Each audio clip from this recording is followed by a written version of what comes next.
Phimosis అనే problem ఇంతకుముందు already discuss చేసుకున్నాము. కానీ ఈ ఫైమోసిస్ ఉన్న వాళ్ళల్లో ఎటువంటి ట్రీట్మెంట్లు అవైలబుల్ ఉన్నాయి అనేది ఈరోజు డిస్కస్ చేద్దాం. అందులో gold standard and most commonly followed now is stapler circumcision. Stapler circumcision అంటే ఒక మెషిన్ తోటి చేసేది. ఇంతకుముందు మేము రెగ్యులర్గా కట్ చేసి స్టిచెస్ వేస్తూ ఉంటుంటే అటువంటి అవసరం లేకుండా ఇప్పుడు స్టాప్లర్ అనే టెక్నిక్ వచ్చింది. ఈ స్టాప్లర్ అనే టెక్నిక్లో what we use is the stapler machine. You can see this.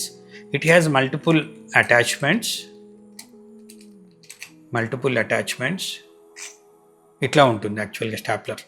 దీనిలో ఏం చేస్తాము అంటే ప్రెప్యూషియల్ స్కిన్ని మనం కొంచెం ఓపెన్ అప్ చేసి ఈ గ్లాన్స్ అనే దాన్ని దీంట్లోకి ఇన్సర్ట్ చేసి దీనిపైకి స్కిన్ తీసుకొచ్చి పెడతాం. ప్రెప్యూషియల్ స్కిన్ ఇక్కడ తీసుకొచ్చేసి దీన్ని టై చేస్తాం. టై చేసేసిన తర్వాత ఈ టై చేసిన ప్రెప్యూషియల్ స్కిన్ పైన ఈ ఇన్స్ట్రుమెంట్ దీన్ని లోడ్ చేసేస్తాం. దాని తర్వాత దీన్ని ఆ స్కిన్ని టైట్ చేసేస్తాం.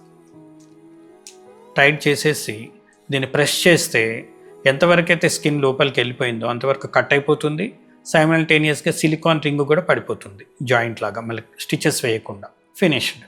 It is exactly 2 to 3 minutes procedure. Very comfortable, very safe, no pain, no bleeding. Pain కూడా ఓపెన్ సర్కంసిషన్ తోటి కంపేర్ చేస్తే 80% తక్కువ. సో ఇంతకంటే వండర్ఫుల్ ప్రొసీజర్ ఏముంటుందండి? ఫైమోసిస్ అనే ప్రాబ్లంకి సర్కంసిషన్ అనే మెథడ్కి this is the best compare to the any other old methods. ఇట్లాంటి ప్రాబ్లమ్స్ మీ ఫ్రెండ్స్కి ఎవరైనా ఫేస్ చేస్తూ ఉండొచ్చు.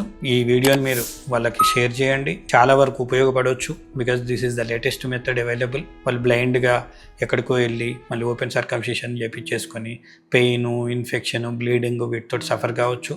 మీరు హెల్ప్ చేసినట్టు అవుతుంది. ఇలాంటి మరిన్ని వీడియోస్ మీకు నచ్చినట్టుగా ఉంటే మా ఛానల్ని సబ్స్క్రైబ్ చేయండి, షేర్ చేయండి. Thank you.